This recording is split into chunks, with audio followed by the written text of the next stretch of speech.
Well,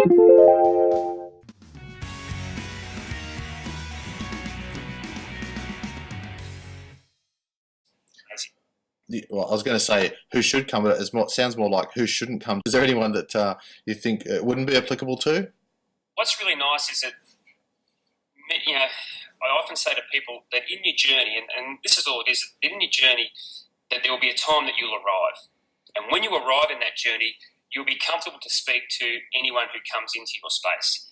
Because when you arrive, it's not about ego, it's not about me versus you, it's about what can I share and what can we do to help you and your clients get better. And it's interesting because I can honestly say now that I've arrived and I've done quite a few workshops to various physiotherapists and osteopaths and chiros and all various types of health professionals. And what's been nice about it, it doesn't matter whether it's Feldenkrais, Alexander, Pilates, yoga, it doesn't matter.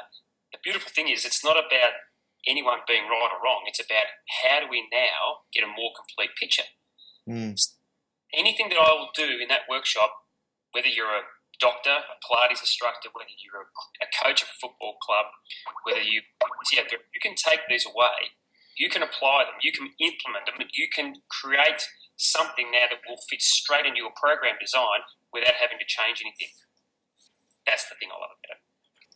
Can I just finish in saying this? I guess the biggest thing about our lives, and you would have found this quite often, we do certain things, and as we go through this journey of life, whether it be as a therapist or a trainer or a movement conditioner or a strength and conditioning coach or whatever it may be, there's always a challenge at some stage in your own mind to find out whether this stuff really works.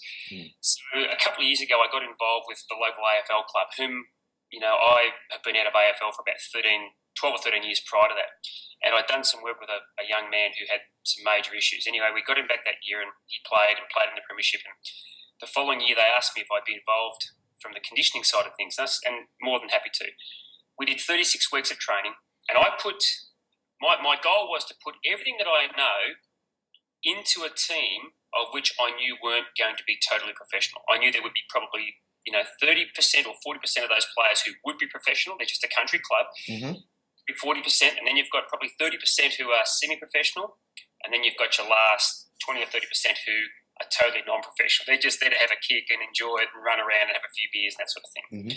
And it was interesting because over 48, 50 players over 36 weeks of training in that year, we had not one cramp. And we play in Queensland where it's, 70, 80, 90% humidity most of the time, especially in the summertime, but especially, in the wintertime, you get those 23, 24 degree days, which we don't get in Victoria and New South Wales. Had not one cramp. We had not one soft tissue injury. Not one. Wow.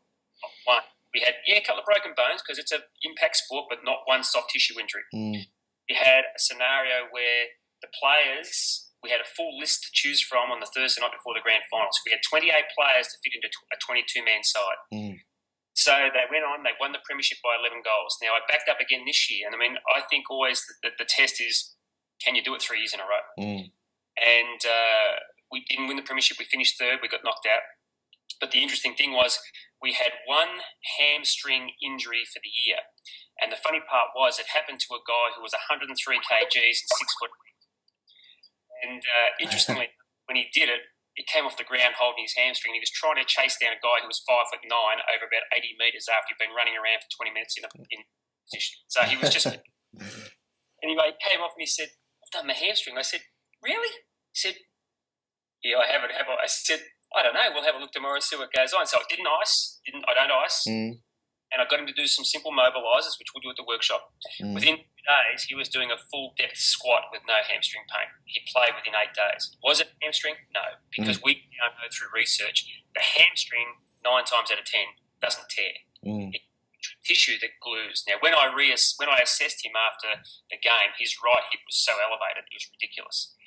So the hardest thing about it is when you're running with a club like this, could I get around every player and check them individually? No, you can't.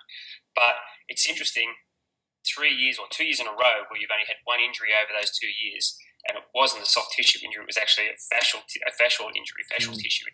I don't tell you that, Jeff, to impress you, but to impress upon you and upon the people who are hearing this, that we can give these movements to the players, no matter how how rigid they are with doing them 3 times a day or once a day or a couple of times a week, the movements work. And the movements work because they've been developed and evolved through observation and through understanding how life has been for me over the years in other modalities and what the body needs to get better and feel better and move better. What we can share with the attendees on this day. Oh, absolutely fantastic.